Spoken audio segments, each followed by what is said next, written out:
नमस्कार दोस्तों, स्वागत है आपका आपके अपने यूट्यूब चैनल में। दोस्तों, आज डीएलएड थर्ड सेमेस्टर के संस्कृत शिक्षण का लघुत्तरीय प्रश्न करने वाले हैं। पहला प्रश्न है कि उपसर्ग एवं प्रत्यय का अंतर स्पष्ट कीजिए। तो वह शब्द या अवयव जो किसी शब्द के पहले आकर उसका विशेष अर्थ बताते हैं उन्हें हम उपसर्ग कहते हैं, और शब्दांश जो शब्दों के अंत में जुड़कर उनके अर्थ में कुछ मतलब लाते हैं वह प्रत्यय कहलाते हैं। अगला प्रश्न है, शिक्षण अधिगम में श्रव्य एवं दृश्य उपकरणों को 100 उदाहरण समझाइए। तो कोई भी शिक्षण सामग्री जिसे सिर्फ सुना जा सकता है, अर्थात जिसका उपयोग श्रवण इंद्रियों के माध्यम से किया जाता है, वह श्रव्य सामग्री कहलाती है, जैसे रेडियो, टेप रिकॉर्डर।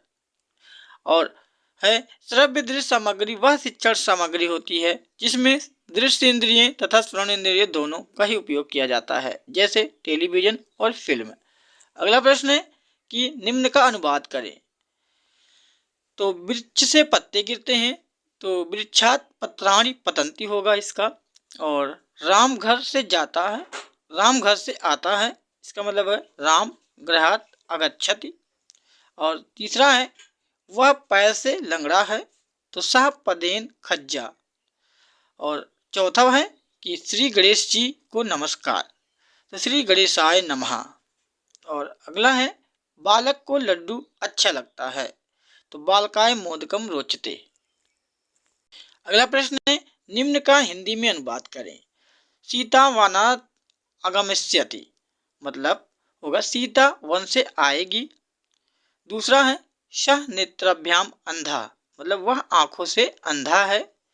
अगला प्रश्न है विद्या या ज्ञानम भवति, विद्या से ही ज्ञान होती है। और चौथा है रामः दशरथस्य पुत्रम आसीत्, मतलब राम दशरथ के पुत्र थे। पांचवा है वने मयूरा नृत्यन्ति, मतलब जंगल में मोर नाचता है। अगला प्रश्न है कि समास किसे कहते हैं और समास के प्रमुख भेद बताइए। तो समास का शाब्दिक अर्थ होता है संक्षेपीकरण या संक्षेप। जब दो या दो से अधिक शब्द मिलकर एक नवीन शब्द की रचना करते हैं और उसके मध्य की विभक्तियां लुप्त हो जाती हैं, तो इनके मिलने को क्रिया को हम समास कहते हैं। समास मुख्यतः 6 प्रकार के होते हैं, तो आप जान लेते हैं। पहला है अव्ययीभाव समास, तो जिस समास में पहला पद प्रधान होता है तथा संपूर्ण पद क्रिया विशेषण न होकर अव्यय के रूप में प्रयुक्त होता है, उसे हम अव्ययी भाव समास कहते हैं, जैसे कि प्रतिदिनम, प्रतिदिनम और यथाशक्ति।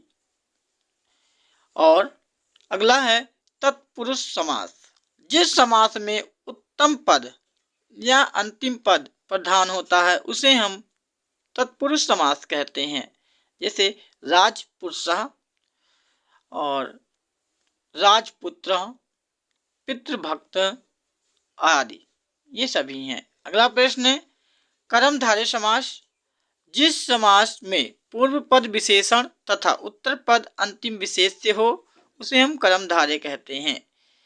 तो महापुरुष, गजानन, कृष्ण, सर्प, महाकवि आदि। अगला है प्रकार बहुब्रीहि समास, तो बहुब्रीहि समास वह होता है जिस समास में पद अनेक हो और अन्य पद के अर्थ की प्रधानता हो, उसे हम बहुब्रीहि समास कहते हैं, जैसे लंबोदर, मतलब जिसका लंबा है उदर, अर्थात गणेश जी। और पीताम्बर, पीला अंबर जिसे बोलते हैं हम, नीलकंठ, पंचानन, त्रिलोचन, दशानन आदि। बहुत लोग त्रिलोचन में कंफ्यूज हो जाएंगे कि द्विगु समास है या फिर बहुब्रीहि समास है। तो त्रिलोचन होते हैं त्रिनेत्र वाले, तो इन्हें हम बहुब्रीहि समास में रखेंगे। और द्विगु समास आ गया वह जिसका पहला पद संख्या हो तथा दूसरा पद कोई संज्ञा हो, वह द्विगु समास कहलाती है, जैसे पंचवटी, चतुर्मुख, त्रिभुवन, नवरात्रम आदि। अगला है छठा द्वंद्व समास, जिस समास में सभी पद प्रधान होते हैं तथा समास विग्रह करने पर चा से जुड़ते हैं उसे द्वंद्व समास कहलाते हैं। जैसे कि राम कृष्ण, तो इसका होगा संधि विच्छेद राम और कृष्ण। हरि हरो, हानि लाभव, हानि और लाभ होगा इसका। पितरो, माता चा पितरो चा, इसका होगा मतलब माता और पिता। अगला प्रश्न है कि वाच्य परिवर्तन करें, तो त्वम किम लिखसि, तो इसका वाच्य परिवर्तन है त्वया किम लिखते। बा है त्वम पत्रम लिखसि, तो त्वया पत्रम लिख्यते। मया पत्रम लिखते, तो अहम पत्रम लिखामि। दा है त्वम कुत्र गच्छसि, तो त्वया कुत्र गम्यते। और छठा है राम नगरम पश्यन्ति, तो रामेण नगरम दृश्यन्ति। अगला प्रश्न है वाच्य परिवर्तन क्या है। संस्कृत में वाच्य परिवर्तन कितने प्रकार के होते हैं। तो किसी भी क्रिया के कहने के ढंग को वाच्य कहते हैं। वाच्य परिवर्तन तीन प्रकार की होती हैं, कृतवाच्य, कर्मवाच्य, भाववाच्य।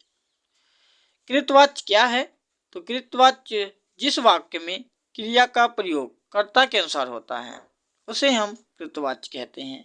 कृतवाच्य की क्रिया सदैव कर्ता के पुरुष और वचन के अनुसार होती है। कृतवाच्य में कर्ता में प्रथमा तथा कर्म में द्वितीय विभक्ति होती है। जैसे कि राजना पठति, मतलब राजन पढ़ता है, और राजनः फलम खादति, राजन फल खाता है। कर्मवाच्य क्या होता है, तो जिस वाक्य में कर्म की प्रधानता होती है और क्रिया होती है उसे हम कर्मवाच्य कहते हैं।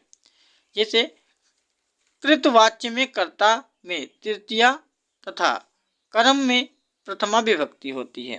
क्रमवाच्य की क्रिया क्रमवाच्य की क्रिया से अलग होती है, यानी कि भिन्न होती है। उदाहरण है कि मोहनेन बालकः दृश्यते, राजनेन अहम दृश्यते। तीसरा है भाववाच्य क्या है, तो जिन वाच्यों में भाव की प्रधानता होती है उन्हें हम भाववाच्य कहते हैं। भाववाच्य में कर्म की तरह कर्ता में तृतीया विभक्ति होती है तथा क्रिया आत्मनेपदी होती है। उदाहरण है तेन हसते, बा है तया गमयते। अगला प्रश्न है कि वर्ण विचार पर प्रकाश डालिए। तो भाषा में विभिन्न ध्वनियाँ होती हैं। इन ध्वनियों हेतु कुछ प्रतीक या संकेत बनाए गए हैं और इन्हीं प्रतीक एवं संकेतों को वर्ण कहते हैं। ध्वनियों में इन से छोटी मुख से निकली ध्वनि को वर्ण कहा जाता है। जिसका खंड न हो सके इसे भी कह सकते हैं हम। वर्णों को अक्षर भी कहा जाता है। अक्षर का शब्द अर्थ है कि अविनाशी, अर्थात जिसका नाश ना हो। वर्णमाला किसे कहते हैं, तो वर्णों के समूह को वर्णमाला कहा जाता है। संस्कृत की वर्णमाला प्रायः हिंदी की भांति है, किंतु वर्णों का क्रम भिन्न होता है। संस्कृत वर्णमाला में महेश्वर सूत्र, जैसे पाणिनि को भगवान शिव की कृपा से 14 सूत्र प्राप्त हुए, इन्हें महेश्वर सूत्र कहा जाता है। इस सूत्रों को प्रत्याहार सूत्र भी कहा जाते हैं क्योंकि इससे प्रत्याहार बनते हैं। 14 महेश्वर सूत्र इस प्रकार से हैं। पहला है आयुड़, दूसरा है रिलिक, तीसरा है योंग, चौथा है एवोच, पांचवा है हैवरट, छठा है लड़, सातवां है यमंगड़नम, आठवां है झबय, नौवां है धड़दस, दसवां है जबगरदस, 11वां है खप छटत चटतव, 12वां है कपय, 13वां है सासारा और 14 है हल। ये सभी 14 महेश्वर सूत्र हैं। इसको आप लोग रट लीजिएगा क्योंकि ये बहुत महत्वपूर्ण है। दोस्तों अभी तक वीडियो को लाइक नहीं किया है तो आप लोग लाइक कर दीजिए और इस वीडियो को ज़्यादा से ज़्यादा शेयर करें। अगला प्रश्न है कि प्रत्याहार किसे कहते हैं।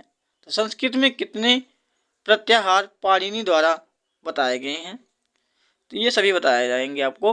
पाणिनि को भगवान शिव की कृपा से 14 महेश्वर सूत्र प्राप्त हुए हैं। इन सूत्रों को प्रत्याहार सूत्र भी कहते हैं क्योंकि इसे प्रत्याहार बनते हैं। पाणिनि द्वारा संस्कृत में 42 प्रत्याहार बताए गए हैं। कुछ प्रत्याहार निम्न नीचे दर्शाए गए हैं। जैसे कि पहला है अक। अक के अंतर्गत आ, ई, उ, री, ली आता है। और दूसरा है अण। अण के अंतर्गत अ, ई, उ आता है। तीसरा है इक। इक में ई, उ, री, लिक आता है। और इच में ई, उ, री, ली, ए, ओ, ए, औ ये सभी आते हैं। पांचवा है एंग, मतलब ए और औ आते हैं इसमें। छठा में है एच। एच में ए और बड़ा आता है। और सातवां है शख है, तो इसमें खा, फा, छा, ठा, ता,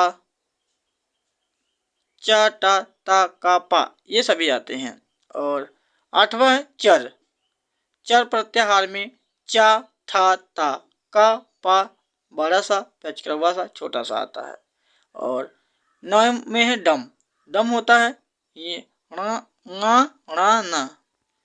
और 10 है कि भस, मतलब भा, धा, ड़, ढा और धा ये आते हैं। ये कुछ इस प्रकार से थे। अगला प्रश्न है कारक, विभक्ति एवं चिन्ह का ज्ञान पर टिप्पणी लिखिए, अथवा संस्कृत में कारक कितने प्रकार के होते हैं नाम सहित लिखिए। तो कारक क्या होता है पहले जान लेते हैं हम लोग। किसी वाक्य में क्रिया से संबंध रखने वाला पद कारक कहलाता है। अर्थात हिंदी में कारकों की संख्या जो होती है 8 होती है, परंतु संस्कृत में कारकों की संख्या 6 होती है। और संस्कृत के कारक जो हैं 6 प्रकार के होते हैं। कर्ता, कर्म, कर्ण, संप्रदान, अपादान, अभिकरण। अब जान लेते हैं विभक्ति क्या है। तो विभक्ति शब्द का प्रयोग विभाग के लिए अर्थात कारक के सप्तमी सातक विभक्ति है। तो कारक, विभक्ति एवं चिन्ह हम लोग क्रमशः जान लेते हैं। प्रथमा विभक्ति में कर्ता का होगा ने, चिन्ह होगा। द्वितीया जो है कर्म, तो इसका चिन्ह होगा को। और करण का होगा से या के द्वारा। और चौथा है यह चतुर्थी विभक्ति जिसे बोलते हैं, उसका होगा संप्रदान, इसका भी होगा के लिए। और पंचमी विभक्ति है अपादान, इससे से, इसका भी से होगा लेकिन ये किसी चीज़ से अलगाव के लिए होता है। और षष्ठी विभक्ति जो है संबंध के लिए है, को, के, की, ना, रे, नी, रा, रे, री। सप्तमी विभक्ति है अधिकरण होता है, में, पर, ऊपर, पे ये सभी होते हैं। और संबोधन 8वां है। संबोधन में वो, हे, अरे इत्यादि आते हैं। अगला प्रश्न है कि निम्नलिखित में विभक्ति तथा कारक बताइए। तो रामः गच्छति, रामा गच्छति में प्रथमा विभक्ति कर्ता कारक है।